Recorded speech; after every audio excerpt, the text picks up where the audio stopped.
Welcome to the Workflow Show. I'm Nick Gold, and I'm here with my cohort, Jason Whetstone. Hello, everybody.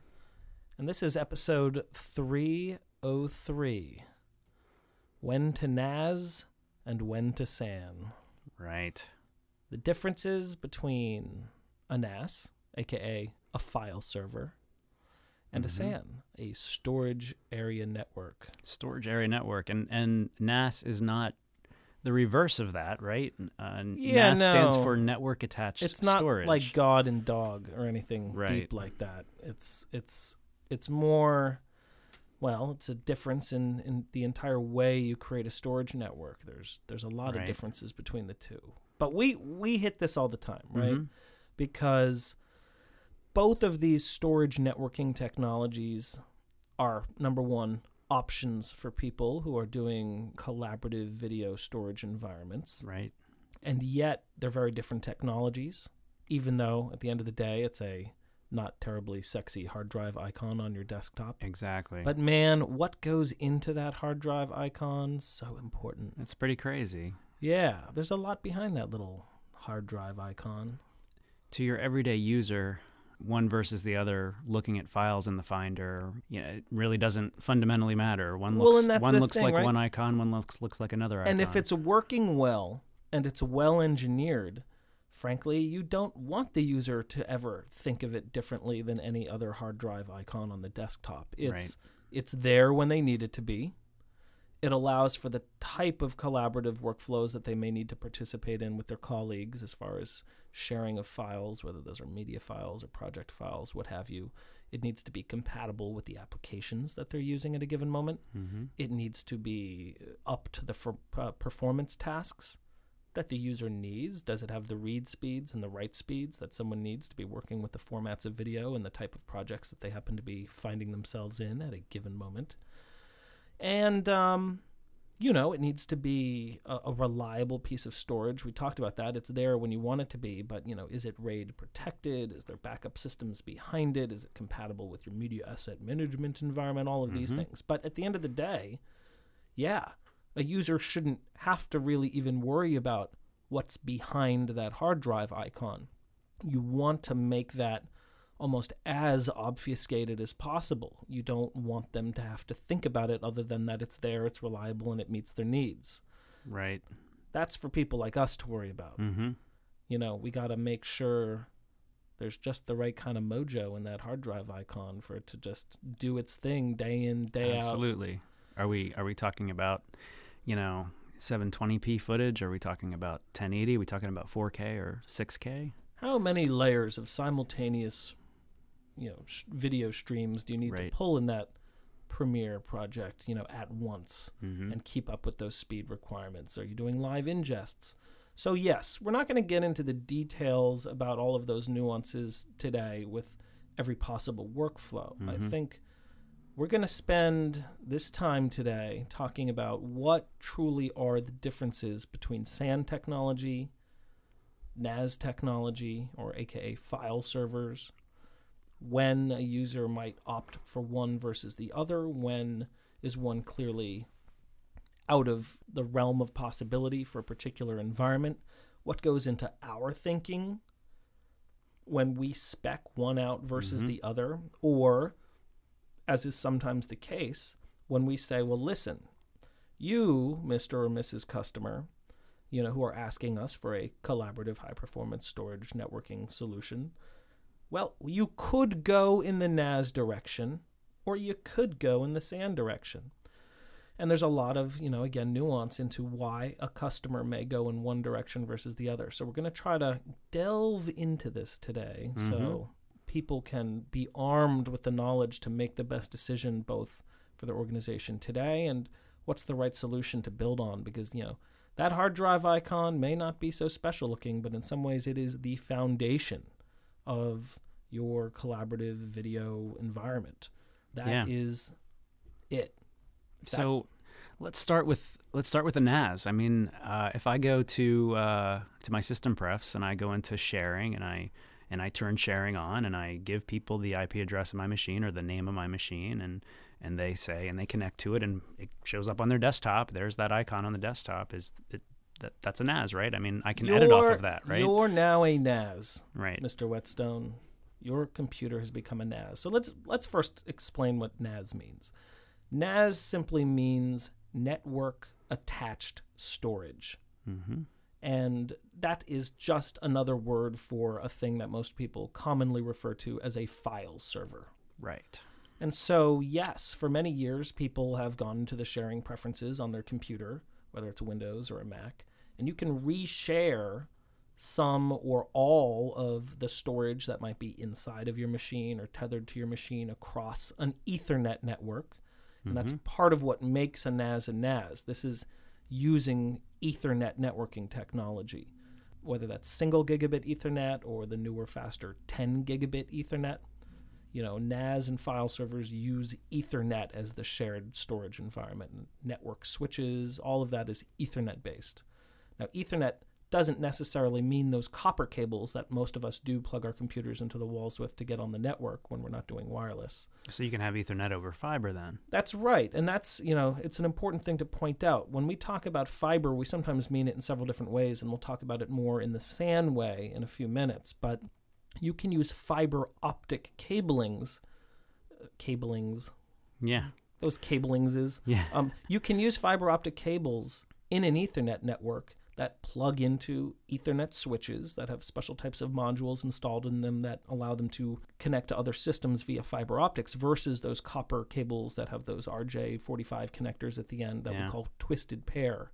So fiber isn't necessarily fiber channel. No, is what you're saying. Fiber channel we'll talk about later when we get to the SANs, but you can have fiber optics involved in Ethernet networks, and fiber optics, while they're not the only cable that supports 10 gig E for Ethernet networks, 10 gigabit Ethernet, we most commonly use fiber optic cables for 10 gigabit Ethernet networks. And is that because of the distance? Yeah, fiber is it's both a bandwidth thing and a distance thing. Now, there more recently is a spec that actually uses the copper twisted pair RJ45 terminated, copper Ethernet cables to carry 10 gig Ethernet, but it's much more limited distance-wise than running that same protocol over a fiber optic cable. Right, that makes sense. So, but let's talk about what are you doing when you've turned on sharing on your computer and now it's available on the network as a SharePoint, or in a more robust environment, you build a file server with its own block of storage that becomes the file server, a dedicated file server system that you're connecting to over an Ethernet network. And that makes a lot more sense because you would want that machine to only be doing file sharing. Yes, exactly. When we're building a shared storage system of any sort, it becomes a very dedicated system just to do that storage networking in people's environments. We don't tend to double duty it. It's not a workstation as well as a file server. And again, there's always some caveats here and there about particular environments and workflows, but you typically want your file server to be a dedicated piece of equipment. And this starts to get into the nuts and bolts of what a file server really is, and this will also differentiate it from a SAN. So a file server starts with a server. Again, in the case that you were outlining earlier, your computer becomes the server if you turn on the sharing. Mm-hmm. But in this environment, it's a dedicated server. It's a computer. It has a CPU and RAM and a motherboard and, all of the things that make a computer, but in a server form factor. It's typically something that's going to be rack mounted, although there are small office, home office servers that are more of like a little desktop form factor. Yeah. And that's important because the server is running, an operating system, number one. That's often, it could be a Mac Mini running OS X. That's less common for us these days. It could be a Windows server with its Windows file sharing turned on. Windows. Huh. We do it.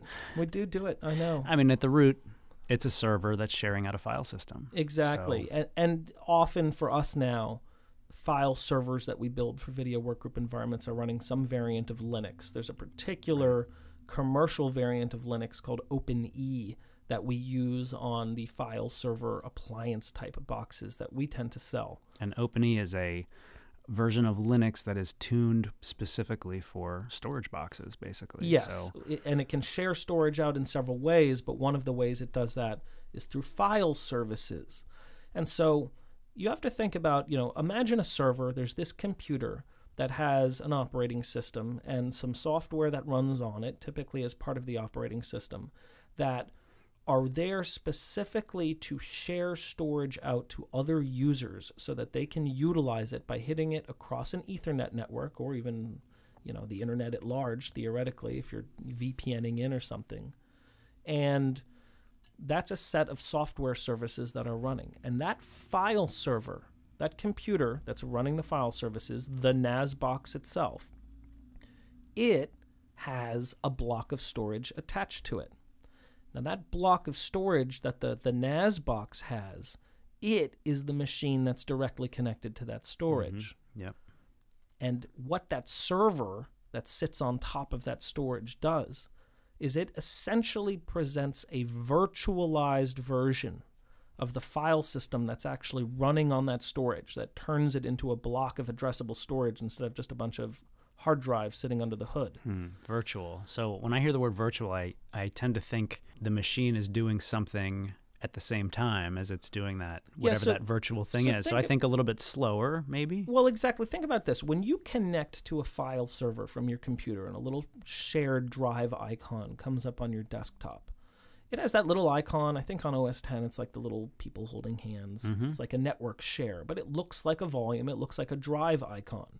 And so it's tempting to think about it like it's just another hard drive you've plugged in. Right. But it isn't.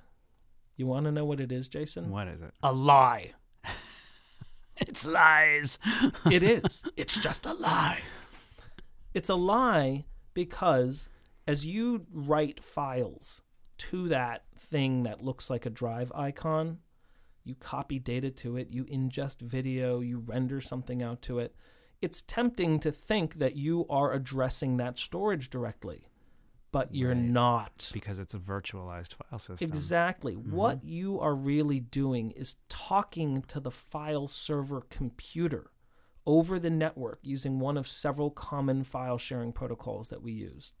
Typical one these days is called SMB/CIFS, CIFS. Right. And CIFS is, for a while, was kind of the default Windows file sharing protocol, but nowadays even Macs kind of use it as the default because it's pretty industry standard.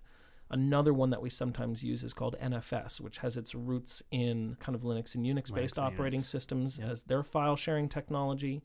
But you seeing that drive on your desktop is kind of this virtual drive that the file server is representing to your client system, your connected workstation, as if it were a volume of storage that you can directly address. But really, that's not true.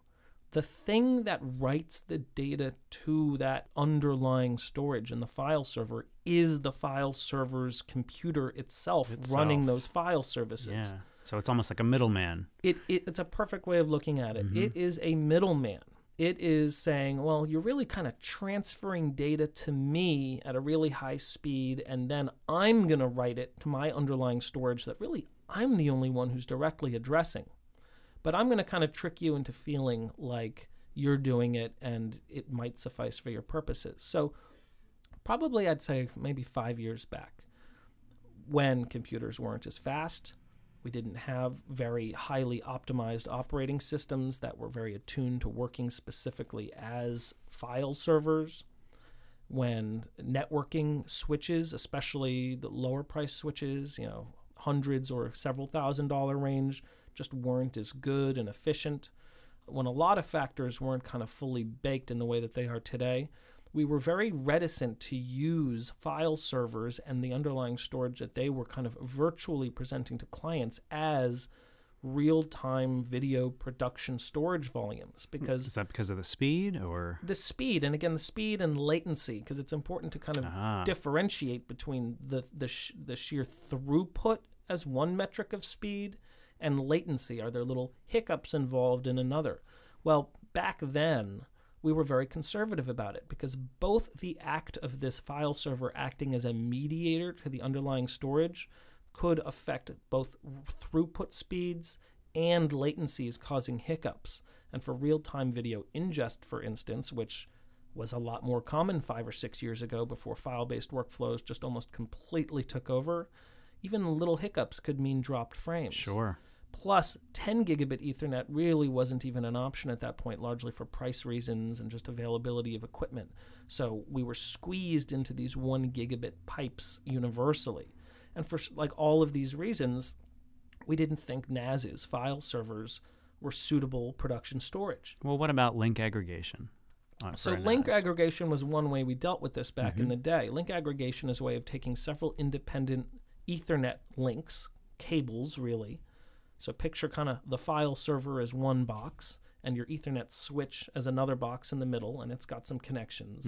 And then the Ethernet switch goes out to all of your clients, right? Right. Well, to open up some of the bandwidth between potential bottlenecks, and a lot of that time the bottleneck was between the file server itself and the switch. Sure, because you have one pipe going to the switch and then... Exactly. To open that pipe up, we would aggregate multiple single gigabit connections together, so there was enough bandwidth between the actual storage system and the Ethernet switching environment. So all the sets of users who might need to connect to it at once would have enough aggregate bandwidth between them to get to the storage at the same time, and people aren't kind of taking up the bandwidth. However, something that happened, one of the trends that changed, I'd say, over the last 5 years or so, is that 10 gigabit Ethernet became much more viable. So we don't have to aggregate individual gigabit links anymore to increase bandwidth across any part of this kind of network. We could have one or several 10 gig links between a file server and a switch that has maybe a handful of 10 gig ports, and then have a bunch of clients connected via single gigabit ports. And that opened up a lot of bottlenecks. Plus, we have better file servers now, the better switches. There's a lot less of both of those latency hiccups and just throughput bottlenecks. And so we've gotten to a point that file servers can give users, potentially, if it's well engineered with some caveats, we'll get into that, enough bandwidth to do actual editing off of. Sure. It sounds like if you really do have a tuned box that's really made for sharing files, it could be a pretty powerful system. Yes, and so that's an important thing, right? You can buy a Drobo that presents itself out as a file server and say, well, I could edit off of this because I can mount it on my desktop and, some applications will be able to use it. Sure. But the problem is it's not designed for that. There's a lot of prosumer, small office, home office, Soho, type NAS boxes that maybe a single user could do some very basic cutting off of, but the moment it needs to be kind of the foundational element of a workgroup, collaborative, high-performance production storage system, you can tell I've said that phrase in various iterations about 400 million times in my life, right? But they're not going to cut it. They're going to fall apart under pressure. Those things are for hosting a few files in a small office environment that you're not needing to manipulate in real time and have high bandwidth requirements associated with them. Probably not talking about video. It's not streams of 100 to 200 megabit ProRes files of which you need to be pulling 3 per workstation simultaneously across a workgroup of 6 to 15 users, Right. Those things are going to fall apart for that. So a well-engineered system, we tend to build our own, right? We spec out all the hardware down to the subcomponent. We choose the RAID controller cards, the hard drives. We run OpenE on it. We spec it out. We make sure there's enough bandwidth between what this unit will be and the Ethernet switch environment that all the clients will connect to it through to meet an environment's needs. And it can work. Sure. But there's caveats. Like, I can think of one. What happens to the trash can?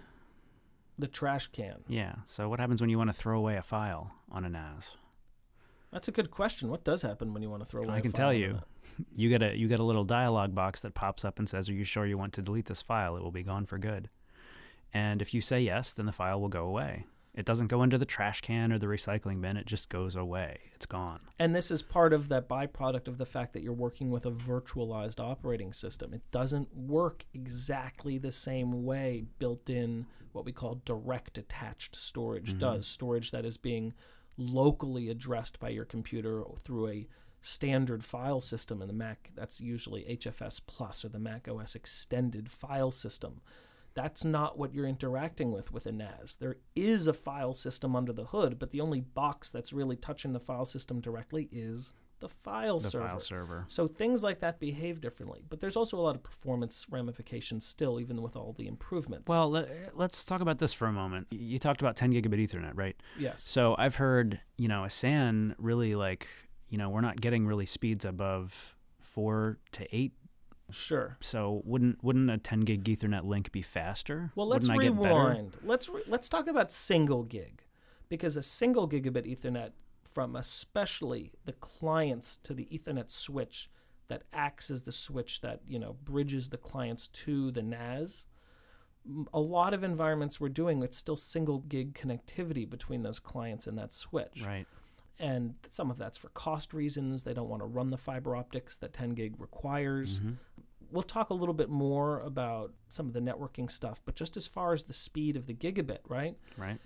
Gigabit in real world scenarios on a user by user basis. And this assumes that the back end of the system is well engineered, is functioning properly, that it's a dedicated Ethernet network. This is an important point. Oh, dedicated Ethernet network. So not the same one you hit with Safari and are watching YouTube and all that kind of stuff. Whether you use Wi-Fi for your general network access, or you have an Ethernet port on a gigabit or a 10100 network that gives you access to the internet, your mail server, maybe a company file server, whatever, separate from your media server, directory like services, sure. Whether it's Active Directory or Open Directory. That's not the network we're going to use for the shared storage network for video production purposes, because we don't want all the other traffic on that network. I'm pulling down a web page, I'm updating OS 10, whatever it is. We don't want that traffic to in any way, shape, or form get in the way of the video traffic that needs to meet certain real-time performance metrics.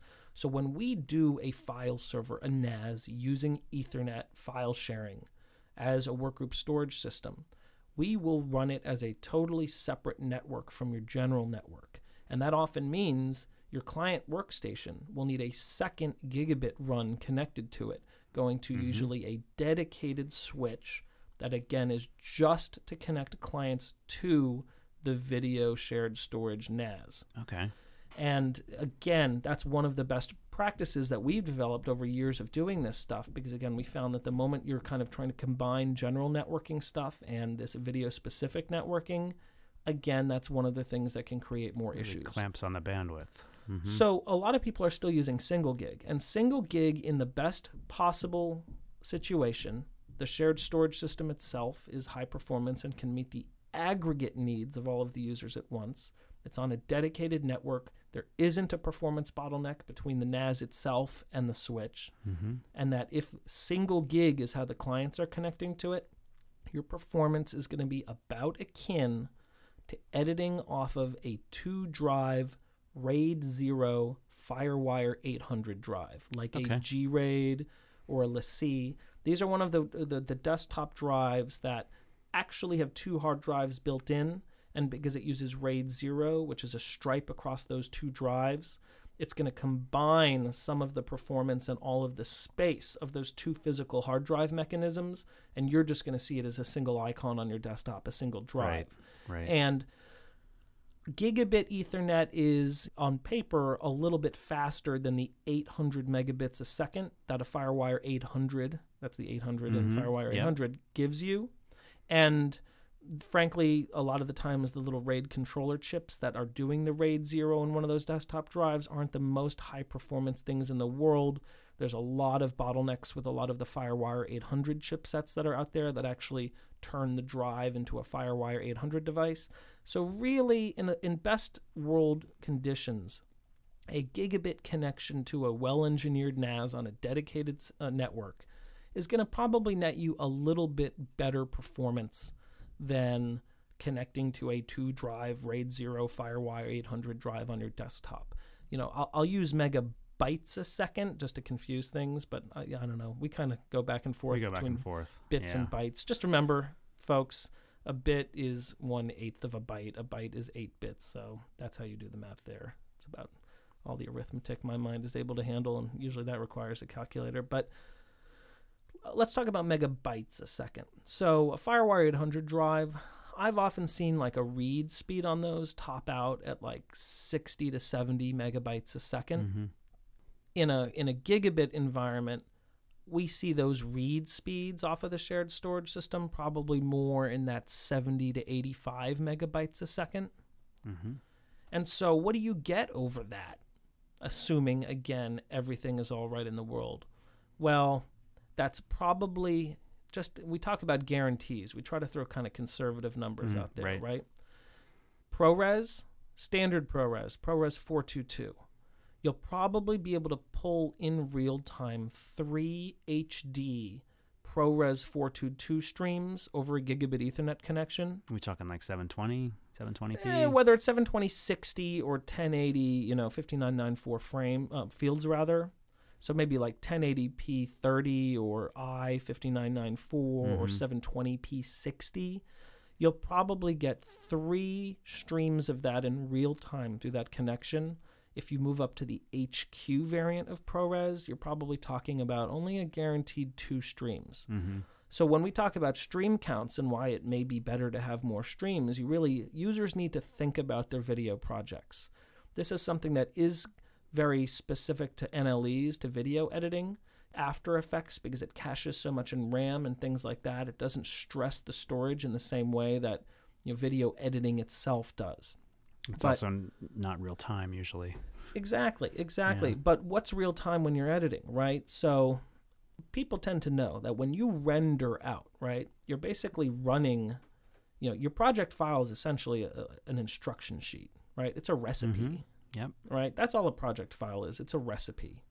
And the stuff that you're manipulating, you're never destructively manipulating the constituent elements in video files and graphics and photos that are part of your editing project, right? Those are non-destructively being kind of run through this set of directions. They're referenced. And what you do create or spit out whenever you render is a render file. Right.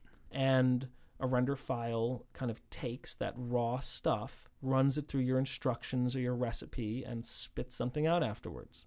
But these days, NLEs, nonlinear editing programs like Premiere, Final Cut 10, or even back in Final Cut 7 days, were really good at doing kind of real-time renders in the background that could show you what an effect was going to look like, a graphic was going to look like, picture-in-picture video was going to look like. And what it did is it and continues to do is really real-time rendering in the background. But it's not spitting out a new file. It's doing it in the background using your computer's processing power. So you don't have to wait for that render. Exactly. And so what happens, though, as a result is when you're previewing these kind of things, you haven't flattened everything out into a single layer of video in the way that if you do a render all command and it actually creates true dedicated render files, you're getting. Because when you render something out, you're flattening all the constituent layers down to a single file, and so you only need to be able to pull one layer's worth of video performance in order to view it. But before you render, you're potentially having to pull multiple streams of video at the same time in real time. So I think the easiest way for people to think of this is like your typical cross dissolve, right? Sure. Think about your project. You might have 20 layers of video, but what we're really talking about here is those moments in the project that, based on effects and other things that you're doing, there's multiple layers of video actually playing to screen at the same time. And so think about a cross dissolve, right? You got one video and then another video, but there's like 3 seconds where they're overlaid because there's a dissolve going on between one and the other. Well, while you're just previewing those effects before you actually do a true render to generate a little separate file that represents that kind of intermediary period, you're actually having to pull both of those streams of video at the same time for the 3 seconds of that overlap. Okay, so it's not just like me opening up 3 different videos in the Finder or in QuickTime Player and playing them all alongside each other. This is that actually... too, I mean, that kind of too would have those types of performance requirements, right? But all I'm saying is it's not, it's something that actually affects users as they're editing. Exactly, right? Because the moment it stops being able to pull the performance for those 3 seconds during that cross dissolve of both streams at once, you will get dropped frames on playback. Now, dropped frames on playback can or they may or may not be really harmful. If it's dropping like tons of frames, it may be so bad you can't even really tell if that effect is working properly. If it's just one dropped frame because it just quickly had to stutter, if you turn those warnings off, you might not even visually see that the dropped frame occur on playback. Of course, on ingest, dropped frames are a real pain because you may only have that one shot to ingest something, right? Well, wait a second though, Nick. What about now? We have a lot of clients that are getting away from tape-based workflows, but what about those clients that need to deliver tapes to TV stations or broadcast and avenues? There are still people who ingest, Sure. especially for legacy materials, right? People are going to be ingesting off a tape for decades just because of all the legacy materials that they've accumulated. Mm-hmm. Well, again, that's another time where you need to make sure that the performance of the write speed to the shared storage system you're on can keep up with the one stream of video that you're ingesting. And most shared storage systems and storage in general has slightly slower write speeds than read speeds. Mm-hmm. So you do need to bear that in mind. But the reality is, I said that like you can get 2 streams of ProRes HQ or maybe 3 streams of ProRes, regular ProRes 422 for a read off of a file server. You're probably not going to have a problem ingesting one stream of that, right? And if you're using lower bitrate codecs like XDCAM 35 or 50, your performance metrics are even lower, right? So, Mm-hmm. You can fit 2 to 3 times one of those streams in the bandwidth of a single stream of ProRes or ProRes HQ. So gigabit might be borderline for you if you have a ProRes workflow, but might be very easy for you to work with if the top codec you're ever using is 50 megabit a second XDCAM HD off of an S/S card. So, you really need to think through the codecs, the number of layers your projects may call for. Picture the Brady Bunch thing, right? Even if you had like 9 different streams of video on the same. Yeah, exactly. Like before you render that, that's going to have to pull 9 streams simultaneously. So you have to multiply the bit rate of one stream times the number of streams, and that'll tell you, do you have enough headroom in your connection to the shared storage, assuming all of those streams are on that same shared storage device, to even be able to pull them through without it going crazy and dropping frames. Or without you having to send it to motion graphics. And what we find is most of our clients, I think, are pretty comfortable. They say, well, normally we're 2 to 3, and maybe projects get crazy if they're at 5 streams at once pre-render, right? Right. And so a client has to ask themselves, well, what if I told you over this gigabit connection, if you're typically working in ProRes HQ, say, I can guarantee that you'll probably be able to preview a cross dissolve or any 2-layer thing without having to render. Mm-hmm. But the moment you start getting into 3+ layers at once, you're probably going to have to do a render command to flatten it out into that single file. Mm-hmm. So it lowers the bandwidth requirements. So, the thing about gigabit and NASs is that people have to think about it still. It's Sure. not enough bandwidth in today's day and age, with HD being totally common, and even with things like 4K plus kind of hitting. You can't really do stuff with 4K materials adequately. Maybe 1 layer, maybe over a gigabit connection.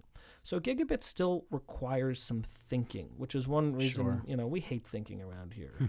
And so, no. But seriously, like, if you have to think about it, even around today's requirements, that that's probably going to represent a fairly low ceiling on you for tomorrow's endeavors. Sure. And you were talking about 10 gig. Well, now that we have 10 gig, what if we just have enough 10 gig pipes between the NAS and that dedicated video network Ethernet switch to give you enough back-end performance to sustain the entire work group working at once, and then you run 10 gig out to the individual client workstations? Mm-hmm. Well, that helps Mm-hmm. a lot. Mm-hmm. That gives you way more headroom. Sure. It doesn't give you 10 times as much, though, as the pure numbers on the paper would seem to indicate. Because remember we were talking earlier about all of those different latencies and overheads associated with Ethernet networks, the file sharing protocols we use, the fact that you're going through a file server head node. This is essentially a virtualized file system that you're interacting with. Some of that headroom still comes into play, even if you open that pipe up.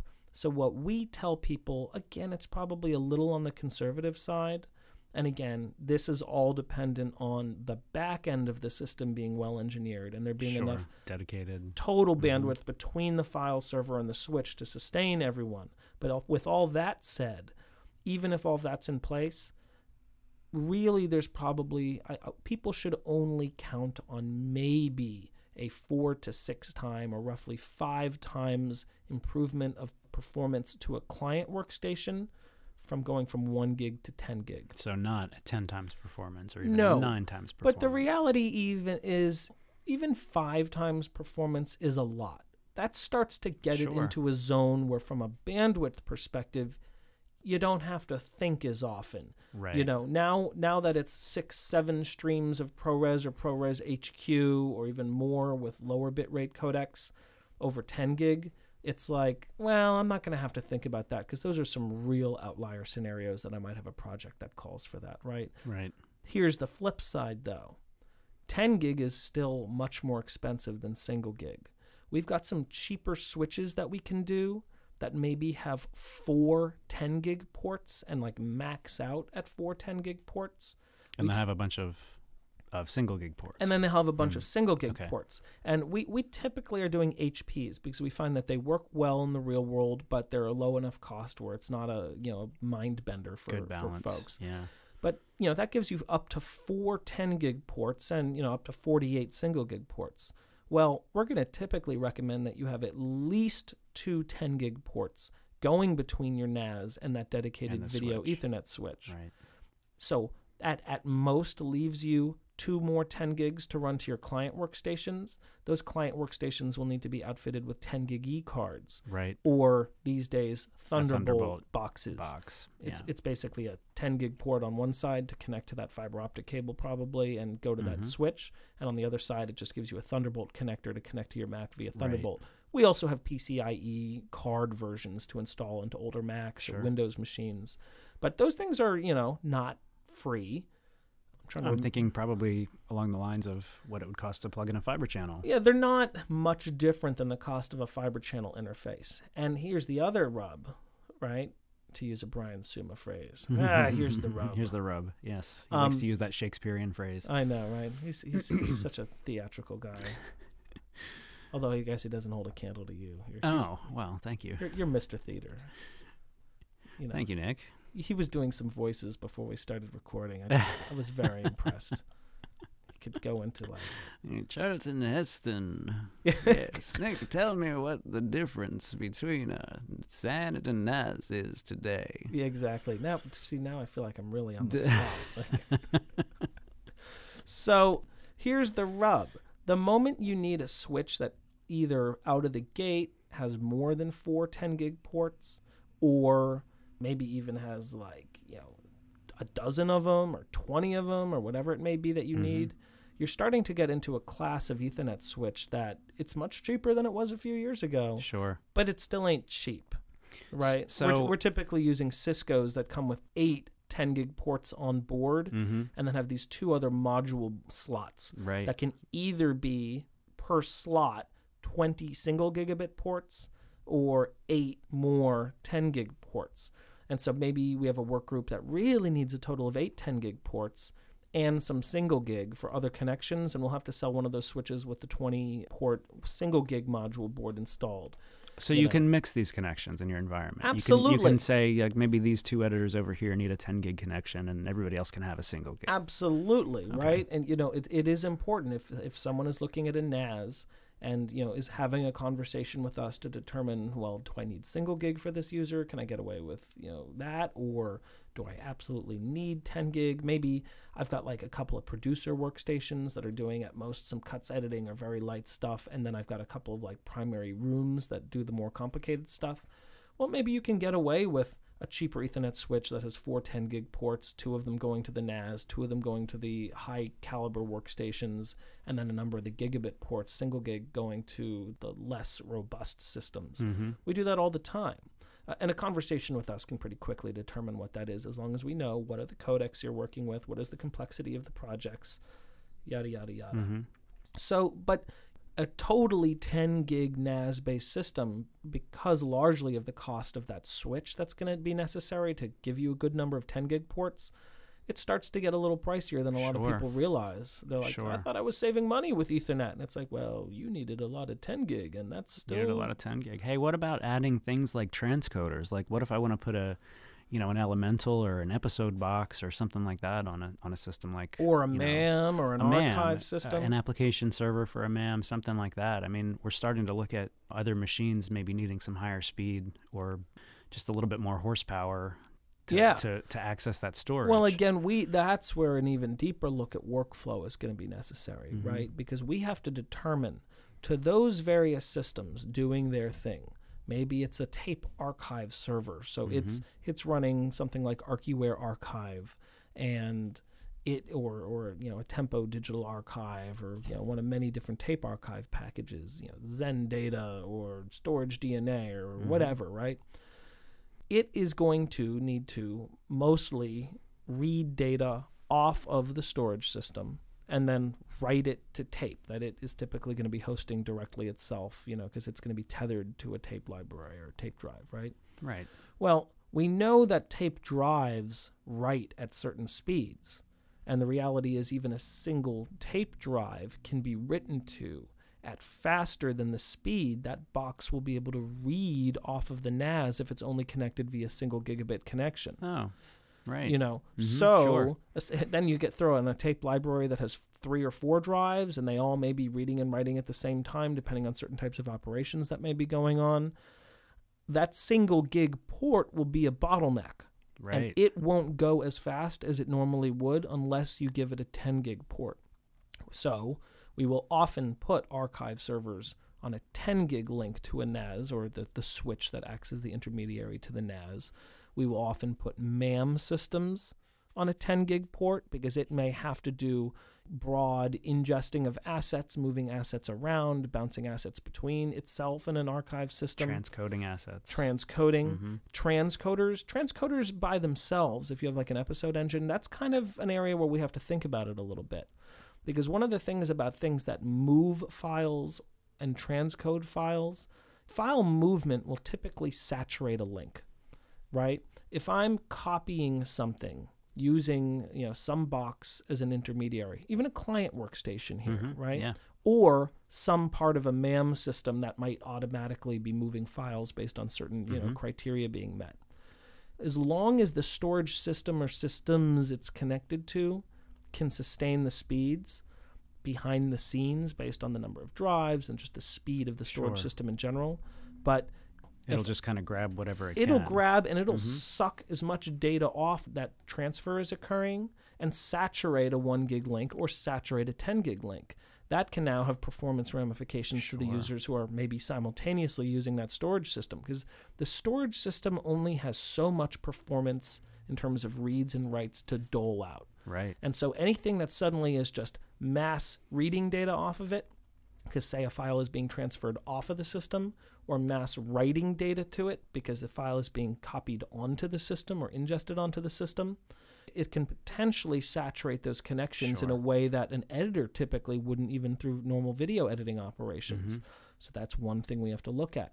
Transcoders are kind of a funny use case because depending on the nature of the jobs, the transcodes, the codecs, whether it's a bunch of smaller parallelized jobs that are happening simultaneously versus one big job, it may or may not be disk speed that is a bottleneck to those particular transcoding operations. Okay, so it could be the transcode itself that's the bottleneck. So maybe the transcoder can't read the files or write them. But what we found, and this was a little bit of a surprise to me, probably a couple years ago, is we started to realize I thought we were still at the point where transcodes were typically bottlenecked by CPU, your processing power, and transcoders that do use CPUs as their main transcode engine, or, in the case of GPU accelerated transcoders like Elemental, that the GPUs still really represented the bottleneck for a lot of the type of transcode jobs. So we would never get into a situation of having to saturate our link to the storage with either reads or writes.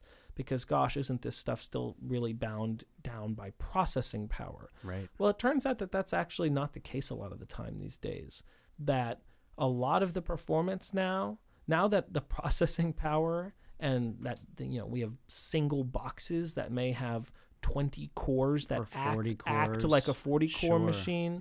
Yeah. I was talking the other day about Intel's next generation of Xeon chips. They're going to have one that's 18 physical cores per chip that act like 36 because of the hyperthreading function of these CPUs, and you can have 2 of them in a single rack U box. So it's like having a 72-core computer in a single rack unit of rack space. So imagine putting any kind of multi-threaded transcoding engine on something like Episode scream. Engine. Yeah. They scream. Yeah. There's been way more advancements, in the last 5 years in CPU than, well, maybe I'm still stuck on the same gigabit connection that I was 5 years ago, right? Right. And so the speed to the storage has started to matter much more for transcoding operations than sometimes the horsepower of the transcoder itself. Yeah. Because they can just chug through so much more work because it's like having 20 or 30 machines in one now, that link to the storage becomes the bottleneck. But that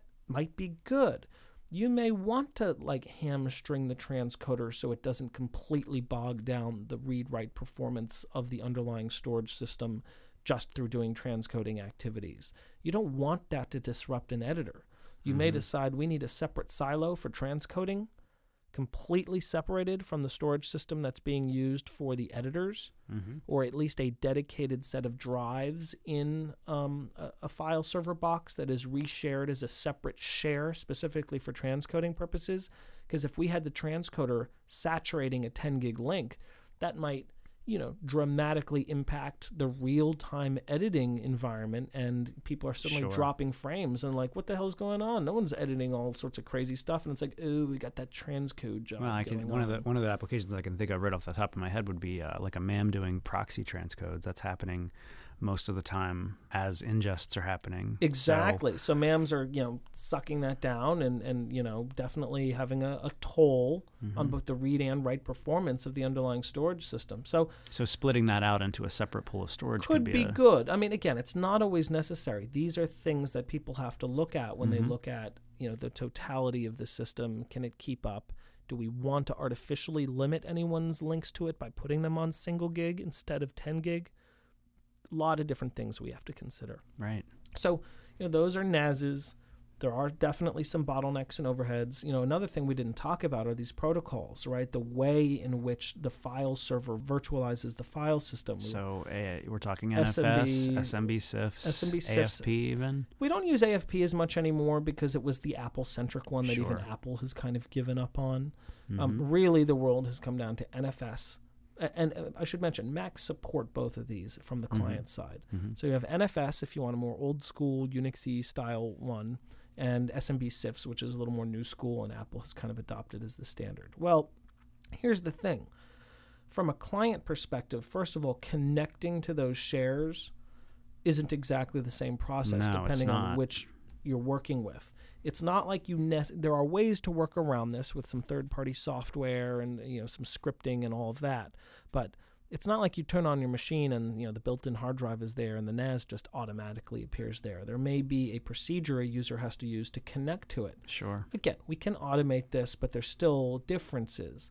And the reality is SMB CIFS from a client perspective is a little nicer to work with from what I understand. It's a little more natural. I think it's a little easier for us to auto-mount an SMB CIFS share when a user logs in than an NFS share. So someone might be like, well, why would you ever use this kind of bare-bones NFS thing at all, right? Well, it's actually because it's bare-bones. We find that NFS... SMB CIFS has gotten a lot better. There's a new version in the very latest builds of OS X that seems to improve performance on the client side. Sure. But we tend to find that NFS universally is the fastest because it's so basic and so stripped down.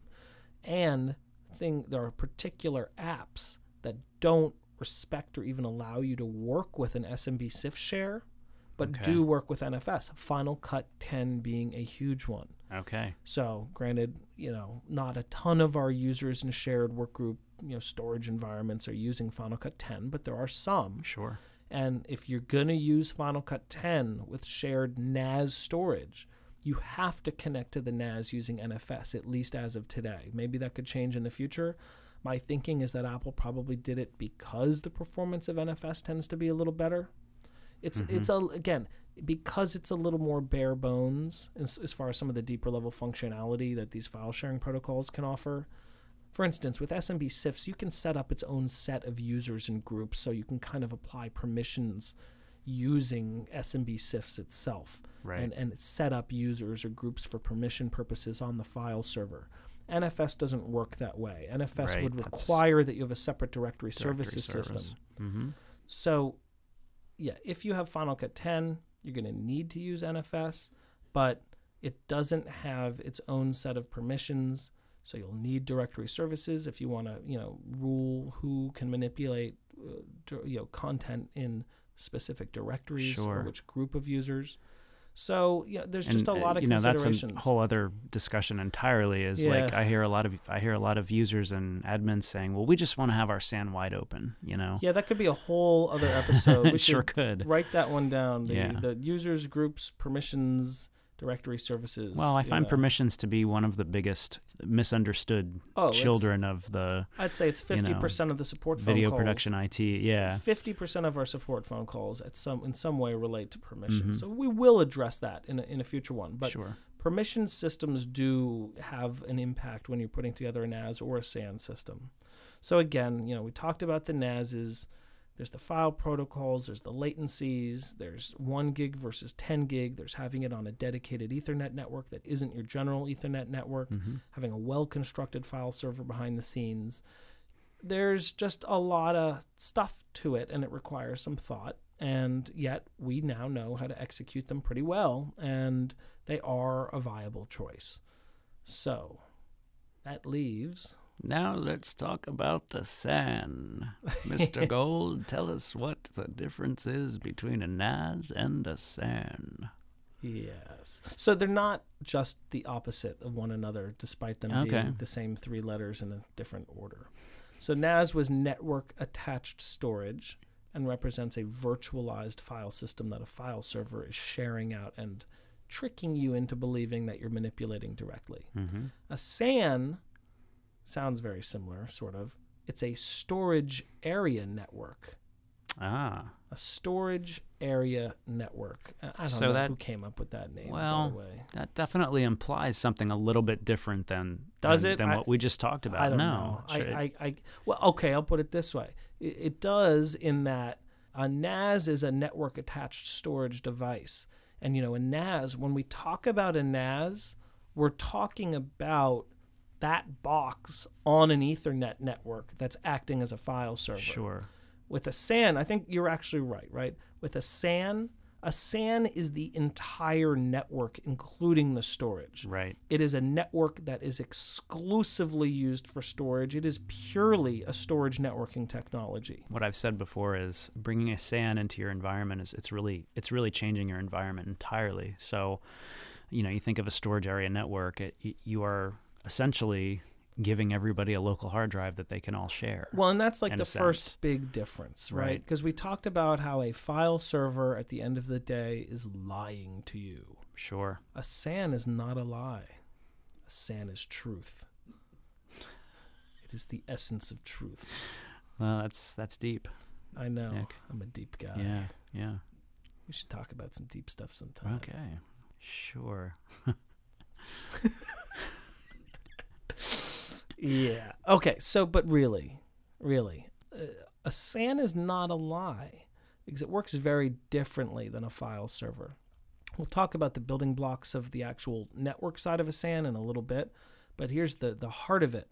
And once again, I have to thank Brian Suma, our intrepid, senior video and media storage systems engineer who's been here for like 15 years, 100 years. Yeah. Something like that. It's pretty old school. Yeah. But Brian explained it best to me one day. He said, with a file server, you're having to write to the storage through the file server. With a SAN, clients are actually interacting with the underlying storage directly. When you mount a SAN drive on your desktop, you are writing to the storage. You are manipulating the file system directly. It is not a virtualized file system. It's a specialized file system. It's not the same file system you use for a local storage device like your built-in hard drive or a Thunderbolt or a FireWire USB drive. So it is a file system, though. It's running a SAN file system, right? The one we use most often these days is really called StoreNext. It's also known as XSAN when you happen to be interacting with it from a Mac. Right. But XSAN and StoreNext, despite some kind of versioning things, they're really the same thing. It's kind of like the Mac version of Microsoft Office versus the Windows version of Microsoft Office. Gotcha. It's Microsoft Office. The document types are interchangeable. Well, in a SAN, it's StoreNext when it's a Linux or Windows server hosting the SAN. We'll talk about what that means in a little bit. Or a Windows or Linux or Unix client connecting to the SAN. They run a piece of software called StoreNext. Right. On a Mac, if you're hosting a StoreNext SAN or connecting to a StoreNext SAN, the piece of software you do that with is called XSAN. And for several years, XSAN has actually just been bundled into the operating system. Yeah, since Lion, as a matter of fact. 10.7 Lion. I can't believe I remembered, 10.7 was Lion. Just can't keep all these cats straight. I'm so glad we're into landmarks in California, right? That's great. So how does that work, Nick? Is that like you say it's a piece of software? Is that something I have to open to be able to work with this file system? It's kind of running in the background. And another nice thing is that we can set a SAN volume up to just auto mount it, log in, and a user doesn't have to do anything, right? That's actually been my experience with every SAN I've ever encountered. Yeah, you turn on your computer. You turn on your computer and there's the SAN. And again, it does act a bit more like real storage that you're interacting with than a file share for a file server, because it is. I'll explain how the magic of multiple people writing to local, what essentially amounts to something that the computer thinks of as local storage, how that all works in a moment. But that's a nice thing just to kind of think about. There is no intermediary system. There's a lot of performance benefits to this, latency benefits to it. Sure. It's less layers of, in some ways, less layers of complexity. There is a lot of complexity behind a SAN. Yeah. And there is a trash can. Oh, is there? Yes.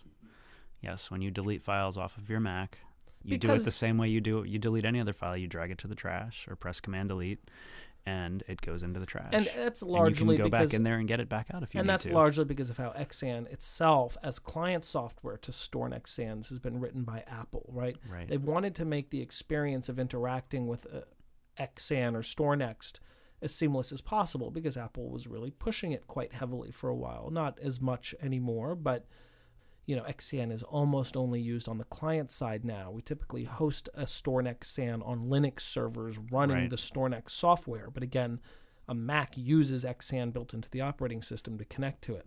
But Apple has still tried to make that experience as seamless as possible to your average Mac user. And you could be a Windows user connecting to a StoreNext SAN, running the StoreNext software or Linux, etc. And we do that.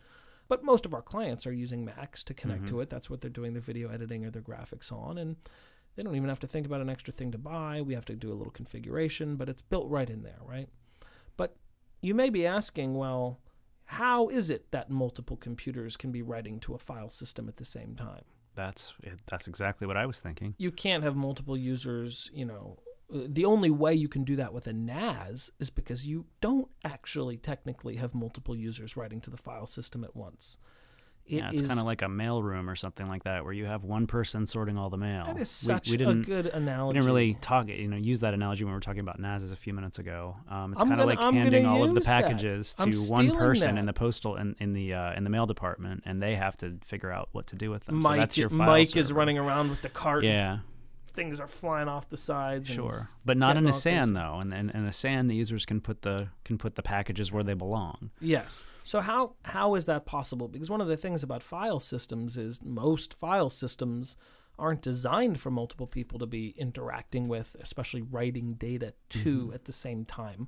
Typically, with most file systems, that leads to corruption. Right. That makes the whole thing go belly up. So there's a couple ways that this was addressed by StoreNext and Xsan. So with StoreNext, number one, the software that runs the file system itself is designed to have multiple users writing to it at the same time. But there's kind of a key ingredient there. It's everyone is writing the data for themselves, but I guess I could say there is still a central orchestrator involved. And the orchestrator is the thing that we call a metadata controller. Oh, it sounds like we're talking about MAMs now. We're talking about metadata. No, different metadata. Okay. Yeah, when we talk about MAMs, metadata is like who shot this and what's this of and what's the codec and what's the frame rate. And who's the client and what's their all job those code things and all that that stuff. either get pulled out of the files directly or you have a asset tagger putting information someone's tagging, logging all of that in there. But that's not what we're talking about. No.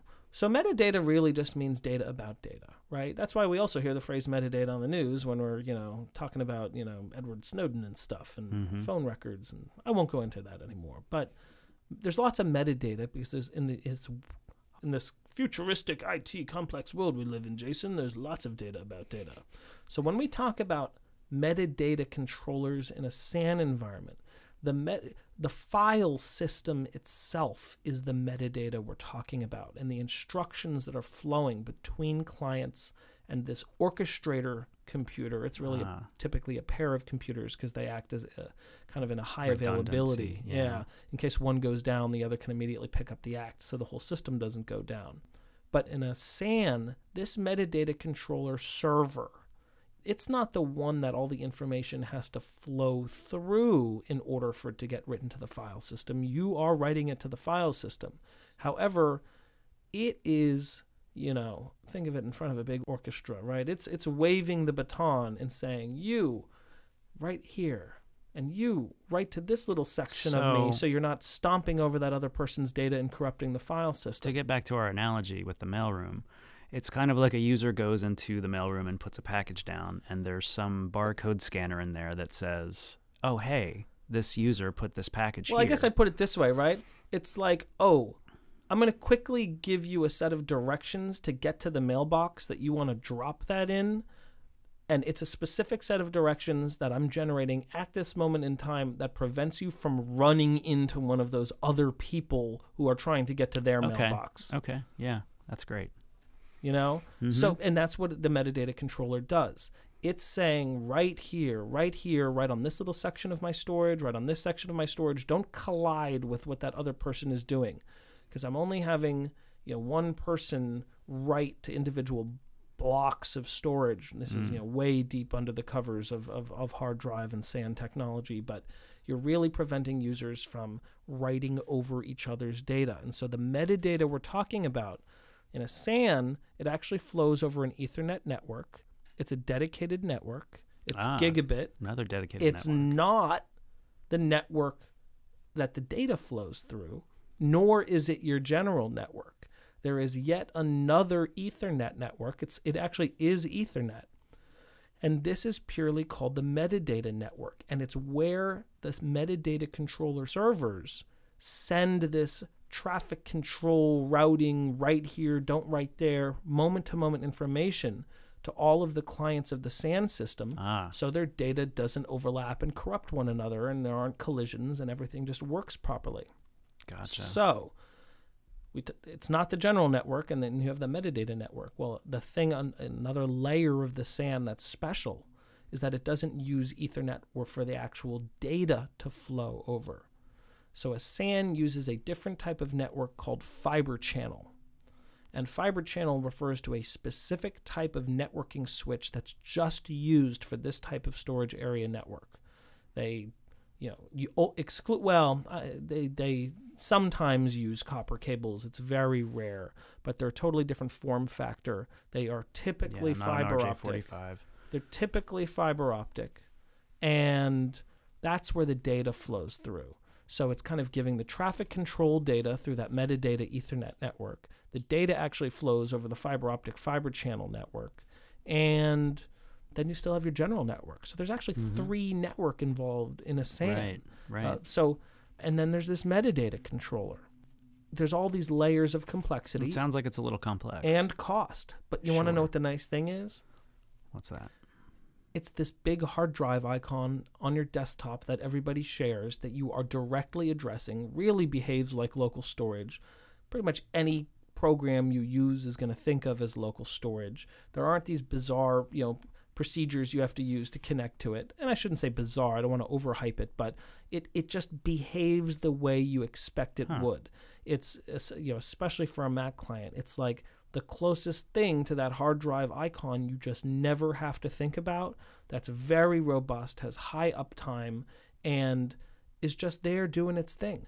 The fiber channel network that uses fiber optic connectors, and the fiber in fiber channel is typically spelled RE versus the fiber in fiber optics ER, because it's referring to a fiber channel switch network that is kind of actually like a protocol name. It's a protocol name. It doesn't actually even have to do with fiber optics, from what I gather. It has to do with the way that the switches work under the hood. No, because all of these it's a fiber channel switching network. All of these fiber channel devices all need to have what we've been calling SFPs, which are transceivers. Yes, these basically. little doohickeys that go into whatever your fiber channel adapter interface is, whether that's a Thunderbolt box or an internal card. And when we say HBA, host bus adapter, we're usually talking about the fiber either channel that Thunderbolt box that does the fiber channel, or the fiber channel card. Yeah, with Ethernet we call them NICs, network interface connectors. Yeah, network interface connectors. And in fiber channel parlance we call them HBAs, host bus adapters. But it is that card or box that puts you on that particular type of network. But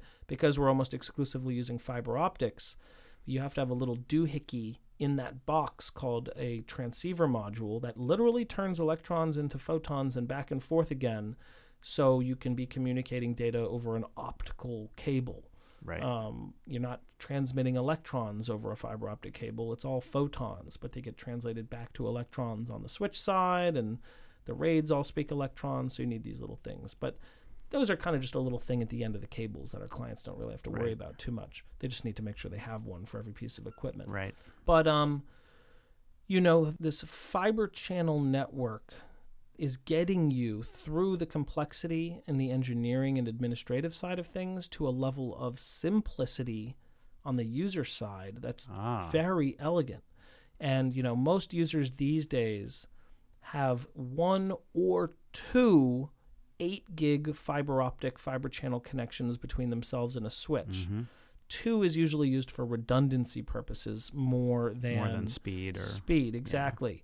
But even if you just have one, that 8 gigs of performance, again, if the system behind the scenes is capable of this, you get almost that full 8 gigabits worth of bandwidth, or 1 gigabyte per second for the user. So it's not this sort of it's not hamstrung, virtualized, we've got to give up some overhead, speed for the overhead of the file system, virtualization, exactly. blah, blah, blah, blah. It's a much rawer way of the computer communicating with the storage and writing data and reading from the storage. And so because there's way less overhead involved other than that metadata that's flowing, but that's handled on a totally separate network, so it kind of keeps it nice and separate from where the data is flowing. But that network that the data is flowing on is literally just the raw data you might be writing to the drive or reading from the drive. I've said to sort of explain this to people, the fiber is the block level data. The Ethernet metadata network is like the directory. It's like traffic control. Yeah. Exactly. It's actually how you can see the data. Exactly. And tells you where to write the data. In a file system on your Mac, for example, that's sort of merged into one and sort of obfuscated from the user. But in a StoreNext environment, they're two separate things, and that's one of the reasons it works so well. Exactly, and it's very highly reliable. We talked about how the metadata controllers are often run as a pair, so they're running in this high availability mode. All of the RAIDs, when we talk about fiber channel networks, typically have redundant controllers. we typically have redundant switches. When we do a store next SAN, there are usually almost no, I'm not going to say totally no, but there's usually almost no single points of failure. You could have a metadata controller go down. It's going to fail over to the other one, and a lot of users aren't even going to notice that anything happened. The difference. Yeah. You could have a RAID controller go up on a RAID. It's still going to be running. When we build file servers for people, there tend to be significantly more single points of failure. Right. We don't run into those hardware failures that often, but if you have a totally, high uptime requirement in your environment, you're in broadcast, you are, just have a lot of heavy deadlines. You've got a ton of users. They're working around the clock. You can't sustain downages. SAN, with all of its additional redundancies that it tends to offer above and beyond your typical file servers, another great advantage. You got better speed and overall performance. The apps like it more because it behaves more like local storage. The users can think of it more like a local drive. It behaves like a local drive.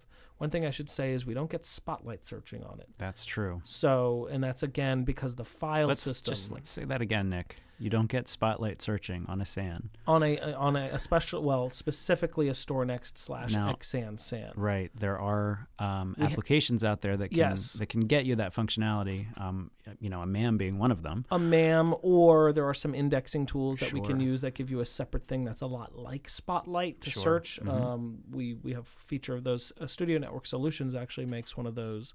So those are all options. That's kind of the one caveat where it doesn't kind of act like local storage. But the reality is, when you get to the amount of capacities most of our SANs have, you're going to need a more sophisticated file management tool than Spotlight just to deal with it anyway. Right. You're going to probably want to be looking at a MAM to have things tagged and indexed in a true database and all of that, right? Right. But we hope so. Yeah. Well, we do like our MAMs, despite the fact that they sometimes pain us. We like our MAMs, but we like the fact that people are thinking about how they can find this and sometimes in many cases monetize on this wealth of material they have. Yeah, absolutely. Absolutely. Right? Because, we've always talked about MAMs a lot on this show, but there's both the things the MAM does for your organization internally and the things that it can enable for you externally as far as easing distribution and giving your clients a window into the content and remonetizing and all that. But maybe helping you with workflow, be a workflow engine, absolutely. Help you automate some tasks. But here's the thing, right? You want a strong foundation under that. And, when someone wants the most robust storage platform possible for high-performance video production workgroup environments, SAN is what we push them towards. But a SAN like StoreNext is probably one of the more expensive types of storage that we sell. Now, here's what's interesting. There are manufacturers who sell systems that either are just really fancy NASs, but still present a lot of those same issues that we talked about earlier with NAS to the users, but maybe cost a lot more than a StoreNext SAN. Or, and this is interesting, and we do this ourselves sometimes, systems that are really SANs behind the scenes, but then present themselves out to the end users through a NAS front end. Right. This would be something like EMC's Isilon. Sure. Isilon really is a SAN behind the scenes. It has a robust SAN-type file system. It writes data across many, many drives. It can be scaled out. But most users are connecting to it through a file sharing protocol like NFS. And maybe 10 gig, but a lot of those would be single gig connections. So there's still a lot of caveats there. You still have the infrastructure caveats. Exactly. So there's a lot to consider with SANs. NAS, SAN is one required in your environment. Are there reasons that you would need to move from one to the other? Let's talk about that for a second. Moving from... I've seen situations where an organization has decided the limitations of NAS are really not working for them. A lot of times it comes around the time where we decide, hey, we need some more storage. Like we used up all of our storage. We're at like 85, 95%, and we need to get some more storage. So, we've been we've been thinking for a while, we want all the benefits of a SAN, so maybe it's time to go in that direction. What parts of the currently existing NAS infrastructure could potentially be like repurposed for the SAN, new SAN environment? Well, we talked about how in a well-engineered video NAS environment, you're going to have a separate Ethernet network than your general network. Well, maybe that switch becomes the metadata Ethernet switch in your SAN environment. It's no longer what the actual data flows over, but it's still a useful networking switch for the metadata to flow through. Sure, and these metadata switches don't need to be anything real spectacular, but in a lot of cases, if you went from a NAS environment, you've got it's a decent switch, and it's going to suit all those needs. So you've got that, right? You've also already got the network run, most likely. Yes, if you've done a good job and engineered it well. The cabling issues associated with both of these networking types are nothing to scoff at. With a NAS, you know you're going to need at least one more Ethernet connection between the switch location and your client systems. With a SAN, you're going to need that, so the general network, the Ethernet network for the metadata, and the data network, which is going to be fiber optic. So, cabling is definitely a thing, and having that second Ethernet run already done that can go from being the NAS storage network over to the SAN metadata network, that's useful. Yep. And then the big thing is usually the storage itself, right? Right. The storage, it would be nice to be able to use those 30 or 50 or 100 terabytes that was previously kind of shared out as a NAS and somehow turning it into a building block of a SAN. And this is one of the things we talked about, how the NASs we build tend to be these kind of self-constructed servers running the OpenE software. For SANs, because we like them to have high availability, we generally use a third-party commercial product as it has to be fiber channel storage. Right. It has to have RAID controllers with fiber channel ports on them. And these days, I'd say the two primary ones we use are Nexans storage, which we've talked about on this program and we often put into environments, and Quantum's own QX series of storage, which is also just fiber channel RAIDs, right? Yep. And that may have been the storage we sold you for a NAS, and we may have taken that tier of storage with its redundant RAID controllers and everything and put it behind a server acting as the server head node, the file server. And maybe that's what your NAS is, in which case it's pretty easy to repurpose the storage, although I have to be very clear, because we need to put the SAN file system on it, we're going to have to back up all your data and blow it up, figuratively. Yeah. But we have to back up the data, so there's wipe out the data on it, and then fold it back into the new SAN architecture. So there's a data migration step there. But we might do that, or if you had purchased one of our OpenE units, one of our file server kind of appliances. Tuned for file storage. Which, yes, we may have put in as a file server initially, and so we outfitted it, say, with several 10 gigabit Ethernet ports to connect it to that video-specific Ethernet network.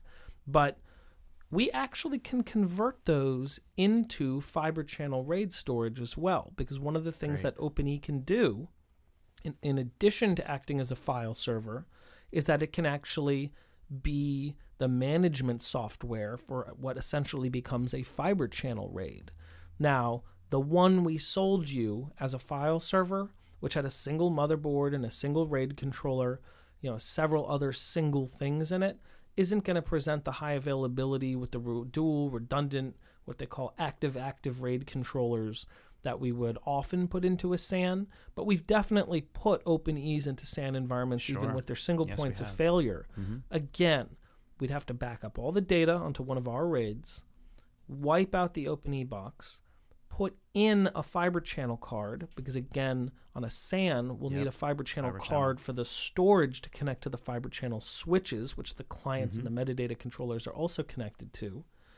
And then we could add it as a building block of the SAN and then add more on top of it. And then, once that's done, transfer your data back to it.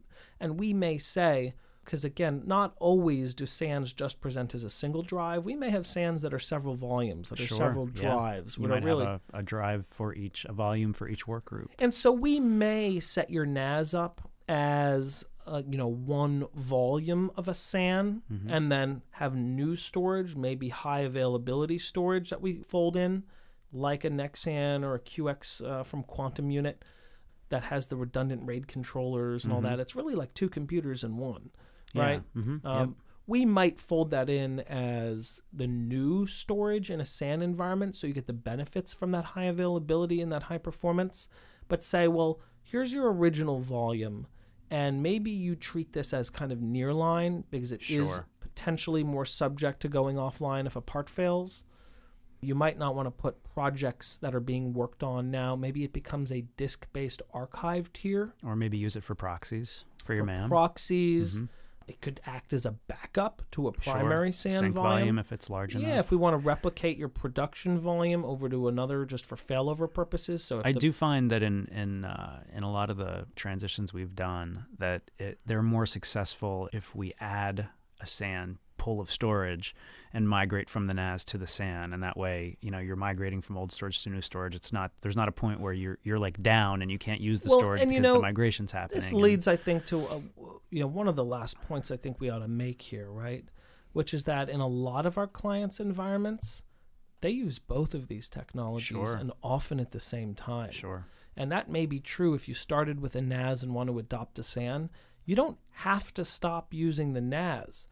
Because you no longer probably have it on a dedicated Ethernet network for live video work, it may inherently become kind of tier 2 storage. That's on your general network. But that doesn't mean that it's not addressable. It's just that you might not be doing live editing off of it all the time, but it might still be a useful repository. And so, a lot of our clients will have a little bit of this and a little bit of that. They might have a SAN for production purposes, and maybe have a MAM that's really just used as kind of the front end towards archive and tape archive, but it has a disk tier, like a silo of storage that's like kind of the disk side of archive. There's a MAM managing just that stuff, and then tape library connected to it. And so you may have what the NAS essentially becomes something that you only interact with through the MAM. And it's there under the hood as kind of the MAM's cache storage, if you will. A nearline. So, disk to disk to tape. Exactly. There's a lot of ways you can do these environments. And again, sometimes you can get away with either technology. Sometimes there's just a lot of reasons why one seems to be the appropriate one in your environment. And it's not always the SAN. It's sometimes the NAS just makes the most sense for you. There's a client that we're talking with now where there's just a preponderance of factors, some of them budgetary, because NASs can be done more cheaply than SANs. But it just seems like a NAS might be a good fit for them. There's other environments where we wouldn't even think to sell them anything other than a StoreNext SAN. Some of our big broadcast customers who have operations that are going around the clock. In fact, for some of those types of folks, we might sell them multiple SANs with multiple sets of metadata controller servers, where if a live feed is being ingested, we might set it up so someone is ingesting onto both SAN volumes simultaneously. So if for whatever reason, these things are not 100%, infallible, if something went down, they still wouldn't lose the capture, right? So I've seen sync volumes, SANs that are set up as sync volumes. Absolutely. 2 completely separate SANs. One is syncing to the other one. So there's a lot of things we do, and obviously it's our clients talking to us and having some pretty deep conversations that leads to us make maybe one or even multiple recommendations. And we usually try to say, listen, we're not going to put something in front of you that we don't think would meet your needs. However, let's explain the differences and what will be affected day to day if you go this route versus that route, right? Here's a NAS. We think this will work, but here's your caveats. And you're going to really need to make sure that you can break down for us who your power users are, who might need 10 gig and who can get away with single gig. We're not going to make guesses about this. You need to be willing to engage with us in the conversation. If you don't want to think about it, then you're going to have to spend more money so we can put something in that we know inherently will have more overhead than you really know what to do with. But, if you want to have a nuanced conversation, which we're always happy to have, then maybe other things become possible. But we really kind of demand those conversations of our customers because we can't guess about this stuff. We don't want to guess that a NAS connecting to your clients over single gigabit is going to work because who's going to be the first people who get the phone call when people start dropping frames? Because it wasn't spec'd out adequately, because you said that you only needed 3 streams of XDCAM 50 at once per client, but, oh, well, we decided to do this project in red code. Well, that might make a difference. That sure would make a difference. You know, there's some performance differences between red code and XDCAM HD, right? Sure. So, but yeah, people don't often think of this stuff. I mean, some do, but some don't. And we really like to make sure that the technology we put in that is the bedrock of the organization, your storage, because your data is like the most important thing. Your people and your data. You can replace computers. Yep. You can't necessarily replace people, and you definitely can't replace your data if it's lost. That may have been a unique thing that isn't going to get redone. Yep. And so, we take this stuff seriously. We like to build some scaling into every system we do. You can start on a single gig NAS system and move to 10 gig at some point, or start just a couple of systems on 10 gig and fold in more 10 gig over time when you have more budget that opens up for a bigger 10 gig Ethernet switch. As we talked about, you could start with a NAS and still move over to a SAN either by adding it or turning it into a SAN later on.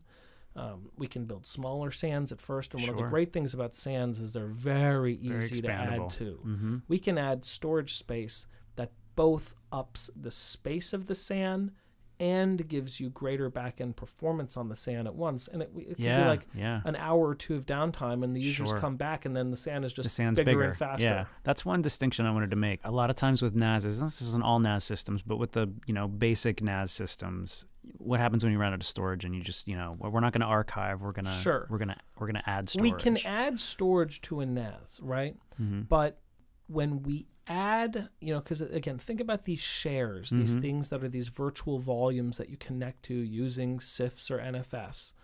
These shares will originally set up, and let's say we sell our file server that is the one that holds 36 hard drives in a 4-rack U unit, and let's say we set them up as one big group of drives, and they're all presented as a single share. We can add drives through an expansion chassis later on and even associate them with that share. But the thing is, we're not really upping the aggregate performance of the share because I think the way it works, someone will correct me if I'm wrong here on my own team side, but I think when we add drives to a share post facto, it kind of fills up the original group and then flows over to the next group. And so then the performance of the share kind of becomes the performance of the new set of drives. And of course, you can draw on some of the performance from the old set, but it's never going to really outperform the original set. Right. And I would think that one of the reasons an organization might say, we want to add some storage is maybe they've grown their team a little bit. Maybe they've had to add a few workstations. Maybe. So there may be an increased bandwidth requirement then too at that point. So again, with SANs give us the most flexible way because, again, the way that those file systems are written to inherently kind of allow for multiple users. Well, one of the other nice things about SAN file systems is that they're very good at allowing you to fold in additional storage and have a very elegant way of having that add to the performance and space of that whole file system. Again, that thing that will just look like a drive, right? And we use these terms kind of interchangeably. Drive, we're not always just referring to the hard drives. We're referring to the drive icon. The icon on the desktop. That drive icon is a volume, which we sometimes say is a file system, right? Because there's one file system that determines a volume. It's what kind of turns one or more hard drives into the volume is the file system on it. And we may also refer to a namespace. It is a volume that has a particular volume name associated with it. And SAN file systems are typically really good at allowing you to add space and performance under that same namespace. In a way that to the users is just totally seamless. They show up tomorrow and, oh, the SAN's twice as big. That's nice. There's more nuance involved when doing it with a NAS that's typically a little less glorious. Sure. Well, let's talk really quick about reshares. Sure. When you have a SAN, you may have, your production team that wants to access the SAN 24/7, all the time, and then you may have a couple of fringe users. Maybe they just need to pull assets every once in a while that maybe we can't afford to invest in the infrastructure to make them full-on SAN clients. Can we have like a machine somewhere on the network that is attached to the SAN, say, share that out as a NAS to somebody else? Remember how I said there are some manufacturers that almost specialize in building SANs that only get presented out to the clients as NASs? Mm-hmm. Well, we actually do that ourselves with StoreNext sometimes. It's really under those types of circumstances that you just outlined. It might be a graphics user or an audio user who's doing more like pushing and pulling content. Sure. Maybe they're working locally, right? Because Pro Tools is at least most predictable when you're using local storage. Mm-hmm. But they still need to be able to like pull a video file down. Sure. But they don't necessarily need the fiber channel connection to do that. Well, sometimes we'll build a SAN. We'll make one of the clients a server that itself is now connected to the SAN file system and is resharing some or all, usually some, of the SAN, maybe a particular directory or a set of directories, as shares using SMB CIFS and NFS. And it's basically turning a portion of the SAN for some users into a NAS. Right. And that's where the rules of the NAS kind of come back up again. Sure. You know, there are potentially more latencies involved. There is more of a performance bottleneck. But you may have an environment, and we've done this quite regularly over the years. In fact, I'd say in most of the bigger environments we cater to, at least half of them are probably sharing out at least a small portion of the SAN over Ethernet as a NAS. Right.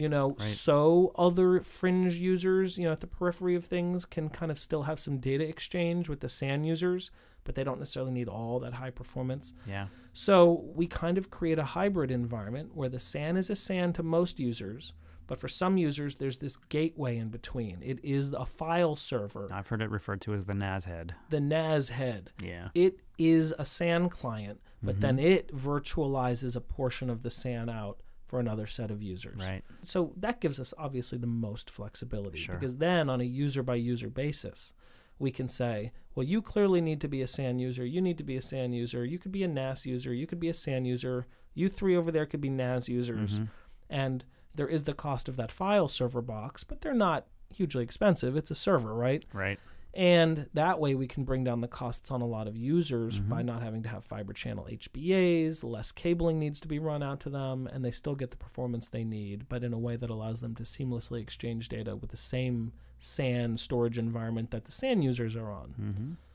So we got a whole lot of options. Yeah, sounds like it. We got options. We got options. Yes, we do, Mr. Gold. We have lots of options. So I think we've probably blown most people's minds here. NASs and SANs and NAS, they're not the same, but they can live in harmony. Yes. Together with hugs. Just like the little icon on the desktop with the people holding hands. The little NAS icon. Shared storage. Yay. Yay. So thank everyone for listening. Thank you. And thank you for asking all these great questions. Yeah. Hopefully it's a good Thank you for answering all these great questions. I tried. If I lied about anything, feel free to send an email to Jason Whetstone at chessa.com. And we definitely will get into some of those issues we were hinting at with directory services, users, groups, permissions. That's a biggie. Yes. Maybe we'll bring in the heavy artillery for that conversation. Sure. Absolutely. Well, thanks, folks, for listening to another episode of The Workflow Show, and we will speak with you soon. Take care. Thanks. Bye-bye. The Workflow Show is a production of Chesapeake Systems. We welcome your comments and suggestions for upcoming episodes. You can email us at workflowshow@chessa.com. That's workflowshow@chessa.com. And if you'd like to talk with a member of our team of experts about your particular digital media workflow needs, email us at prosales@chessa.com. That's prosales@chessa.com. We appreciate your listening to The Workflow Show, and we'll catch you next time.